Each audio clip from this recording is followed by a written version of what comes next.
Wonderful. Thank you so much, Cha. I really appreciate this opportunity to speak to AeHIN. In the global digital health world, you are very famous as the excellent example of regional networking to make real impact in digital health. So thank you.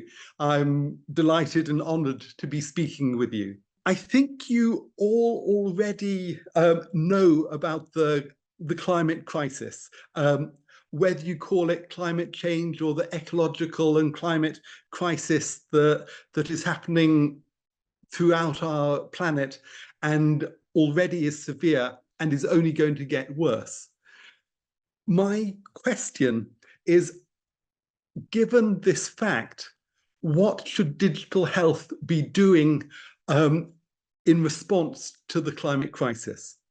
We already know that the biggest health challenge for our species, for other species, animals and plants around the world and the whole of the planet is climate change.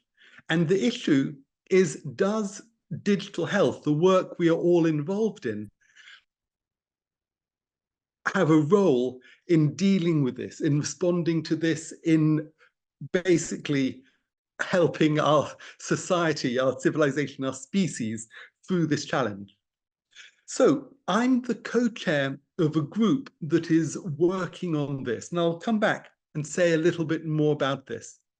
But first, I won't give you lots of slides like this. I'm sure you're very familiar with images like this that are showing that the temperature of the planet is increasing quite dramatically.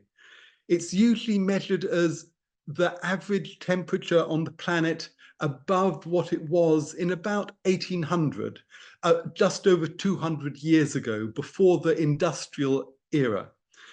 And we are now well over 1 degree centigrade above the 1800s. And as we'll say in a moment, this is leading to such huge problems around the world. Any of us can open newspapers and journalism websites and see images like this from all over the world. Many of these are from Asia. Examples of the climate shocks. Because while 1 degree centigrade might not seem that much, you won't really notice it if the climate is, if the temperature is 1 degree more or less. Each temperature degree that it goes up, there's a huge amount more energy in the system that can lead to catastrophic climate shocks, as they're called, all the hurricanes and fires and droughts and floods that we see in the images here. And these are ones in the last couple of years from around where I am here in South Africa. As well as the climate problems, we really have to remember that this is a multi-pronged problem. We're also talking about huge damage to the ecology around the planet. You may have heard the phrase, the 6th mass extinction, like ones in millions of years ago, like the one that when the dinosaurs died out 65 million years ago. We are currently living through the 6th largest mass extinction. On the screen here, there's threatening about 1 million species threatened currently by extinction caused by human activity. And that the graph on the right-hand side from the IUCN, the if you like, the UN body around threatened species, showing of the order of 40% of amphibians are at risk. Other ones, 1/4 of all mammals, 1/3 of all coral reefs and conifers and sharks and rays are at risk of extinction. So this is a very serious issue that we have to be dealing with. And again, I'm sure many of you have heard of the Intergovernmental Panel on Climate Change. This is the body, it's been around for about 35 years, put together by the UN, the best climate scientists, leaders around the world on this. They come up with reports every few years. And basically, all of them are saying we are in serious trouble as a species, and the recommendations are we have to reduce emitting carbon, the carbon dioxide that goes into the atmosphere and is the most heating element, what's referred to as the greenhouse gases. I'm doing this very quickly because I think you're all quite familiar with these ideas, though please ask them questions at the end. We have to reduce by about half all the carbon emissions of our species, of our industries, by 2030. And this was agreed at the Paris Accords of 2015, the most successful of the climate negotiations. And that was 9 years ago. And we haven't gone that far. And we've only got 6 years left between 2030. So this is just another way of saying there is no better time. What we need to happen to do it in our work. We know that this climate shift is happening. We know that the main cause is human activity. The word they use is anthropogenic, where it is coming from human action. And we actually know the main causes of it, and that is the burning of fossil fuels. And personally, I'm actually a climate activist. That's me. I'm one of the people lying on the ground there. That's us protesting at a coal and oil conference here in Cape Town. One aspect I'd like to particularly highlight is that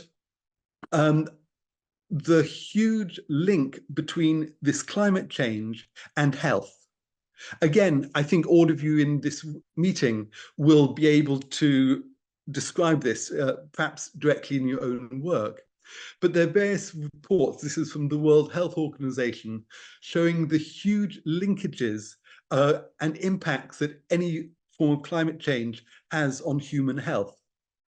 This is a slide from the CDC, Center for Disease Control, discussing the range of different types of climate change and what health impacts it can have on humans. And you may have come across the ideas of One Health. So that's linking the health of humans with the health of animals and plants and with the health of the planet. So again, we could go into this in great detail, but just saying there is a huge, huge linkage between the climate impacts that we are seeing and human health, the work that we are all directly involved in through digital health. Two words I'd like to check that you're familiar with. Again, you may be expert in this already, but there is two main different areas of work in this area. The first is around mitigation, and that means stop making the problem worse. If you mitigate, you stop putting greenhouse gases, CO2, methane, ecological harm. So all the effort to stop burning coal power fuel stations, that's around mitigation, stopping making the problem worse, stopping pumping greenhouse gases in the atmosphere. And the second area of work we have to do is realizing that there is this big change. How do we adapt to it? This, tragically, climate crisis has already started and is only going to get worse during our lifetimes and even worse in our children's lifetimes. So what do we do to try and support human life, human society as much as possible through the changes that we know are coming. So that's the two main areas of work I want to be talking about. One on mitigation, and secondly on adaptation. So first on mitigation. There's two main areas to look at. First is minimizing the harm of the digital health itself, minimizing the damage of the tech that we are working with every day. And then secondly, can digital health help to reduce the carbon footprint of the whole of healthcare? So first, we know that every single technology, new device is environmentally damaging. Think of the laptop you're touching, or perhaps it's a cell phone or a desktop computer. Every single part of that needed to be dug out of the ground, like say the coltan or copper or other things, the raw materials for the plastics, the manufacture, the transport, then all the electricity during its lifetime, and then ending up as e-waste. This is a pile of e-waste actually from Mongolia, which has got huge mountains of e-waste dumped there. So the straightforward thing to say is every single bit of digital tech is damaging to the environment. So it is our responsibility as the digital health community to see how we can reduce that damage. And there are a number of frameworks. There's something called Green Computing Framework. There's energy efficient Ethernet, there's eCycle, there's various different organizations producing solar power devices to charge the tech that people use, for example, community health workers. So it's our job as an industry to work out how to do the minimum damage we can with the tech that we have. And as I'll say in a moment, the work of the group that I'm involved in is coming up with guidelines and recommendations on how projects can reduce the environmental harm of what it is they're doing.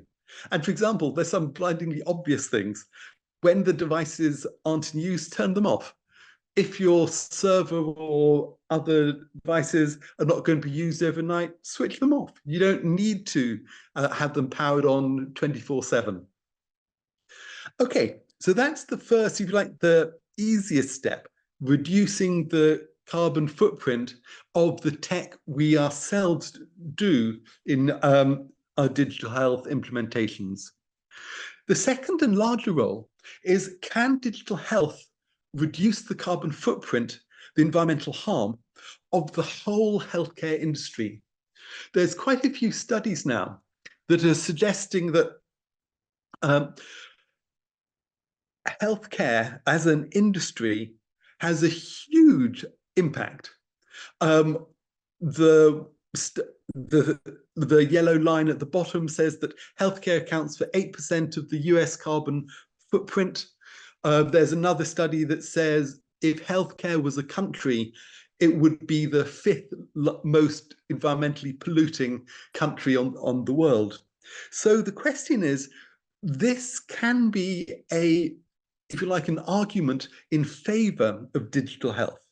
This could become a motivation for why we encourage digital health. Because where people can use digital health tools to reduce the resources needed for health and healthcare, then there's an overall benefit.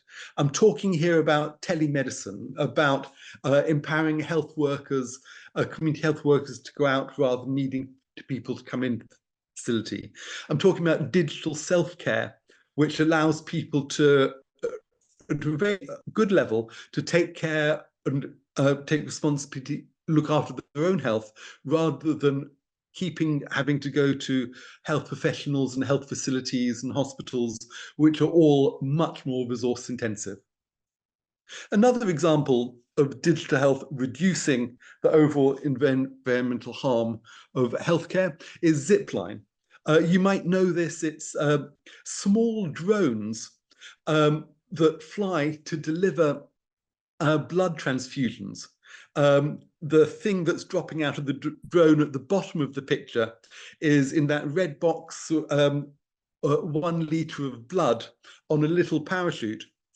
And this is working in the African country, Rwanda, where there's one blood bank in the capital city, Kigali, that sends blood as needed through an app that can be ordered to the relevant hospitals that needs it. And this has actually turned out to be much more efficient than people were expecting. Last year, Rwanda was the only country in the world that didn't waste any blood transfusion, any units of blood, because it all was managed, could be delivered on time. So this is just one quite good example of digital health providing a better service with less environmental harm. You don't need to have lots of blood banks. You don't need to have lots of people driving in cars, which is much more fuel intensive around. Okay, the next area I'd like to think about is adaptation. So this is saying, how can digital health help in the role of responding to the climate shocks, the changes that are already happening and are only going to get worse? The first one I'd like to particularly talk of, the building the resilience of the health system during climate shocks. This is a huge issue. As I very much hope in the discussion, you'll be able to tell us examples of what's happened in your country or other places that you are aware of through the climate crisis. But I'm thinking of in Pakistan, about nearly 2 years ago, a third of the country was underwater. And there were several digital health systems that were able to, if you like, keep some health system going. Separately in Malawi, an African country, last year, there was Typhoon Freddy that wiped out a lot of the health system, and a quite simple phone dial a doctor service, basically for a week became the center of the health service, responding to emergencies that it hadn't been designed for, but it was the only system that actually was available, accessible during the shock. So one of the things we're trying to do is work with people in Ministry of Health and other health implementers to see when a climate shock has happened, like a hurricane or a flood or fires, droughts. Has digital health helped or has it hindered? Because we've seen some examples where the digital health is, if you like, key to a health facility working, everything is needs Wi-Fi. When the hurricane comes and knocks over the cell phone mast and everything goes, then digital health becomes the point of failure of the health system. There are other examples, like I was saying, in Pakistan, where digital health, and in Malawi as well, has been one of the few things that have actually been able to keep working and has been able to support the health system through the climate shock. And actually, if you yourself are involved in this, or you know of other people in the Ministry of Health or elsewhere that are working on this, I very, very much want to speak with you, because we are trying to basically learn the experience of how digital health can improve, or whether digital health can actually undermine the resilience of the health system. Other areas of adaptation is around a range of services, apps and that can be used for the supporting individuals. Like there's various countries, like in the bottom left there, the apps that report on air quality. So where you should go out or whether you should wear a mask. In Beijing, there's a lot of work around that, particularly around temperature. In New Delhi in India, similar services, particularly around air quality with all the dust and temperature monitors. This is a service to equip young people to adapt to the impact of climate change, and that's actually more around mental health. That's from the US. This is where people are working to support the whole chain of the health system through digital health in response to weather and climate phenomena, to make the whole health system more climate resilient. Also, another very useful area that's expanding fast is the use of big data and AI techniques to get better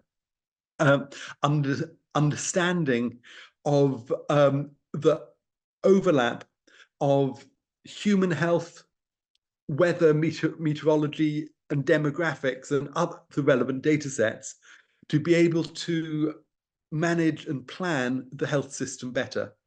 From Nigeria, this is one around forecasting for Lassa fever.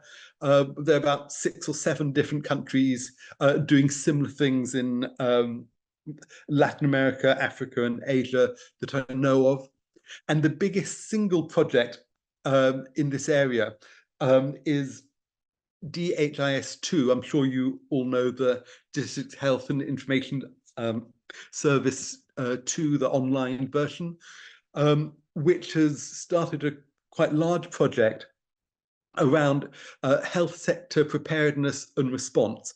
Basically, they're using I think DHIS2 is in about 70 countries around the world. And they're working in many countries to link that with climate data, with meteorology data, and to come up with basically learning for management and planning and improving the delivery of healthcare. In Malawi is the country where they're doing that the first. Coming to the end, and I hope you'll like to learn yourselves as well, is we recommend that digital health should make an effort to minimize the ecological harm of digital. If we are genuinely going to say that we are in the business of health, we should be careful to reduce environmental harm that has an impact on you, or otherwise we actually could be making the problem worse. We are hurting health unless we responsibly. Then secondly, increasing the health science and mitigate the crisis, and working to reduce the carbon from the health industry itself. Now, if I may, just in closing, talking a minute about the group that I'm with. Many of you will know the Digital Health and Interoperability Working Group, DH&I, it's called, which has been a global body leading a lot of the different actors, from national governments to implementers to WHO researchers to many others. And just over a year ago, we set up a working group around digital health and the climate crisis. And the work we're trying to do, again, talking about mitigate and adapt, on mitigation, what we're trying to do is first do no avoidable environmental harm, as we're saying. And we're trying to come up with guidelines and tools of saying, like, this is the tools, the rules you have to follow to make sure that your digital health project is environmentally responsible. And we're initial drafts of that. We're hoping to test that, get it checked by a few people. And if everything goes well, by the end of the year, we can publish that. And then we'll encourage projects to use it, or national governments to adopt it, or WHO to approve it, or donors to require it. And just saying, because if you do it from the start, if you design in these things, it actually doesn't cost much at all. It's only when you have to adapt an existing system to retrofit that it becomes harder. And then on the second side of adaptation, we're particularly interested in trying to come up with the best practice for digital health during the climate shocks that we were referring to. Because right now, there are a few dozen tragic cases that you can label where there have been climate shocks in the past year. I think we all know that in the next decade, 2-3 decades, most of the world will be liable to these sorts of climate shocks. So the lessons that we can learn now, we really should be distilling that understanding and making those the new design principles. So future digital health implementations should have these principles built in to make there be a better chance that the health system can be resilient when the even worse examples of the climate crisis hit us.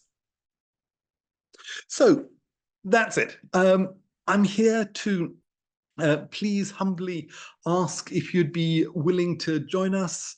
The Digital Health and Climate Working Group, the DHNI, there are about 100 of us. We meet monthly on every last Monday. The next one's on next Monday, the 24th of June.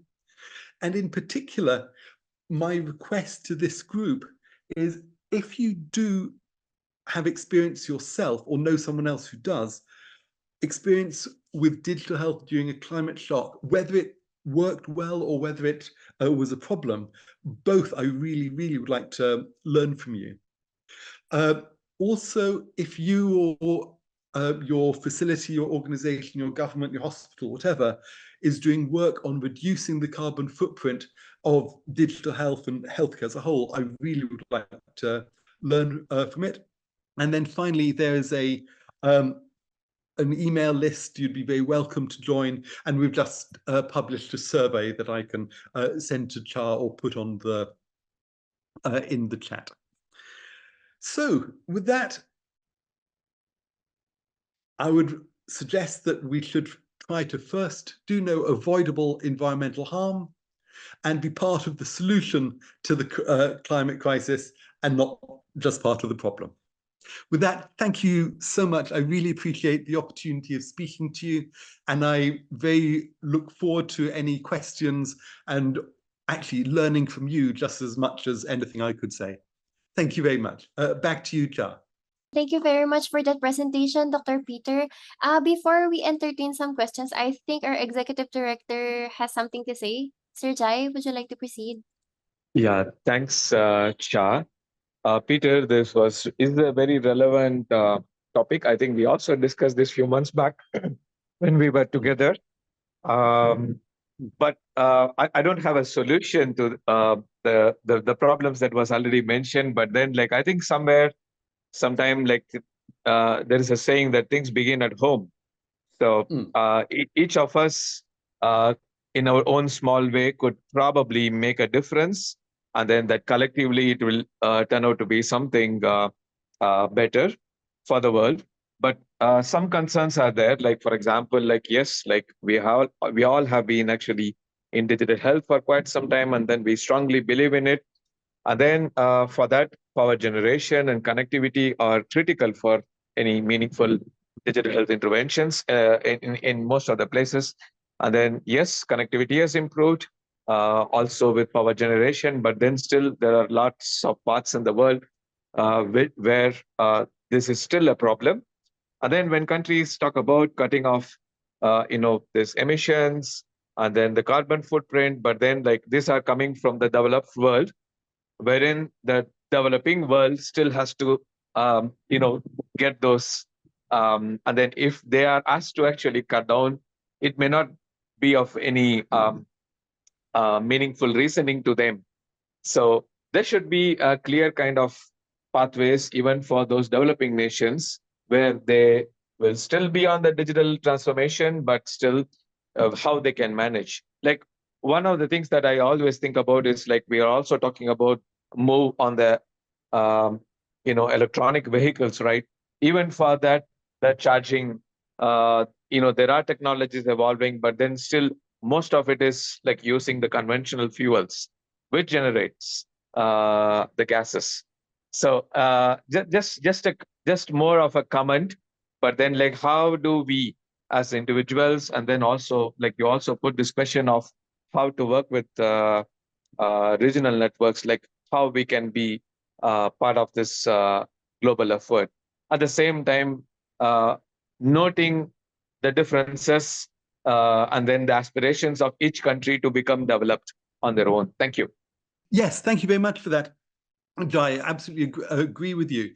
As I think you were leading us to, this issue is not just about reducing carbon emissions, it's about climate justice, as it's being called. Most of the people in the world actually are from countries that weren't responsible for the majority of the problem.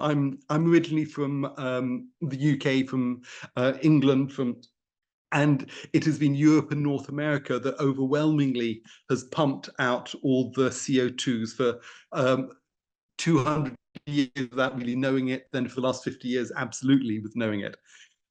So this isn't an argument against development. It's an argument to support digital development of the people who absolutely need access to these services, absolutely, particularly in Asia. But we need to do it as intelligently reducing the environmental harm as we possibly can with that. And thank you. I absolutely agree with what Alvin was putting in the texts around. There's small things that we could do: turn off devices, turn off networks, shut down electricity when not in use. If people in this meeting are yourselves directly responding or to the climate crisis, I'd be very, very interested to learn whether digital health basically helps that or has actually become a point of failure. Thank you, Peter, for your sharing. I think this is an eye-opener, at least for me, Peter, and thank you for reminding me about this talk that you volunteered to give to the network. I think we've taken a lot of things for granted, like all the power and the networking and the devices that we surround ourselves. And I think it really starts with a talk like this, Peter, where you raise awareness, not just to scare people, but also to give them some things to work on, like mitigate and adapt. I wonder if the group that you mentioned, Peter, I know that I'm part of that group, is open to more people, and how the audience might participate in an effective way. Maybe you can, I mean, you did share that there's such a group, but is there a way to engage them more actively over? Great. Thank you for the question. Yes, absolutely. We'd be very glad to have people involved. As I say, we meet every month, usually on the last Monday of the month, next Monday being the 24th June. It usually is at 1400 universal time, but I know that is bad for people in Asia. That's in the evening. So if it would help, I'd be very glad to run a second meeting so that we can have involvement from people in Asia. And if there's anyone who's particularly interested in this, I'd be absolutely delighted to involve someone as one of the co-chairs. We've currently got 3 co-chairs, one from myself, one from Europe, one from North America. And if there was anyone who was particularly motivated by this, I'd be absolutely delighted if anyone wanted to be involved as one of the co-chairs. And separately, it would be very useful, even if you yourself are not directly involved in this work, if you know people in the Ministry of Health or other health implementers. We're really trying to build the network to support people doing this work on the ground, and in particular, learning from people on the ground. There are so many of the climate shocks is happening in Asia, and so you and your colleagues have a lot of experience on what does work and what doesn't work, and that's exactly what we have to learn as soon as we can. Thank you. Yeah, a follow-up question is the group that you have right now with the Digital Health and Interoperability Working Group focusing on climate change. What's the state of research right now around digital health and climate change? Are you still at the gathering phase, or are there now members in that group that have started to do some interventions or maybe develop some solutions? Over. Thank you. Starting the latter, there's still a lot of gathering, but we're now producing documents, and there's some people testing like a model for digital health and climate for remote care is being trialed now. We've just finished drafting a journal article defining digital health and climate that I can send to anyone who'd be interested in. So whereas for much of the last 12 months, as your question is suggesting, we were just trying to learn what's out there. We've done literature reviews. There's about 150 relevant articles that we've gone through and summarized. But now starting to produce some things now. And within a couple of months, we want to be testing some of our frameworks for environmentally responsible digital health. And we'll be looking for partners in different countries to be testing this with us. So, yeah. I've put my email in the chat. If you've missed it with all the other texts, I'm putting it in again. And if anyone would like to join the group or come to the meeting on Monday, please just email me and I'll send you all the links and the other information. And thank you. I see other texts from Nadika. Thank you. That's great. If anyone else would like to get in touch, I very much look forward to hearing from you. I think we're good, Cha. Thank you, Peter. Thank you, Cha.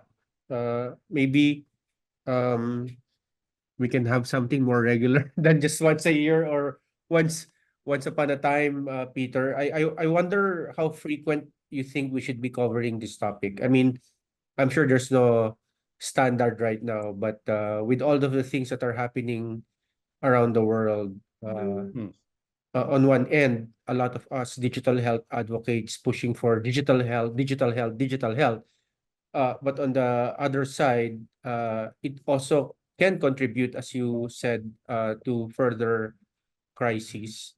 For example, we have 35 people right now with their Zoom turned on, listening to you, and that adds to the complexity. But we need to have this connection tonight so that we can also raise awareness regarding this topic.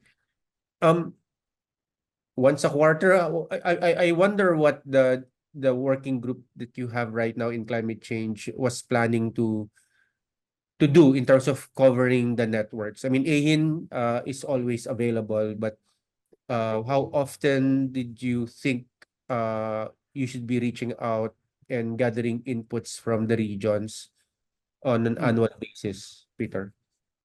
Great. Thank you. I'm actually speaking to Helena, the Africa network, on Friday, and we're trying to set a time with Rekensa, the Latin American network, for probably late July. Something like what once a year would be great. We certainly don't want to overwhelm and bombard you and make you too frustrated, but they're both that there are many things moving and happening, but secondly, the crisis is only going to get more and more intense with the as the years go by. Thank you, Peter. I think, Cha, we can wrap up. Yes, Cha? thank you again, Dr. Peter and Dr. Alvin. So, to all the messages and questions in the chat box, I'll be collecting them and put them in one document so we can still look back in case we have another session in the coming year. Yeah, there is a question from Mongolia. Thank you, Sir Jai. Maybe for a last question, Dr. Peter. It's from Dr. Engtul Gaganbat. A health ecosystem that is resilient to climate change, for example, will it include an information system working at flood? Yes or no? Oh, thank you. I'd say yes, but there's more to say. I'd be very happy to discuss that further with you outside the meeting. Thank you. Enki is a cross-coordination expert working between the Ministry of Health and the Ministry of Digital Development and Communications with Mongolia, with whom we recently conducted the Convergence Workshop. Thank you. Wonderful. Please do get in touch. I'd love to be in touch. And I just want to say thank you very much to Cha and the Alvin, Jai, and all of the AeHIN team. I've been delighted to speak with you. Thank you so much. Yes, thank you, Sir Jai and Dr. Peter. For everyone who can turn on their cameras, please feel free to do so. We'll take a group photo now. All right. Thank you, everyone. Thank you, everyone. Take care. Take care. Thanks. Bye-bye. Bye.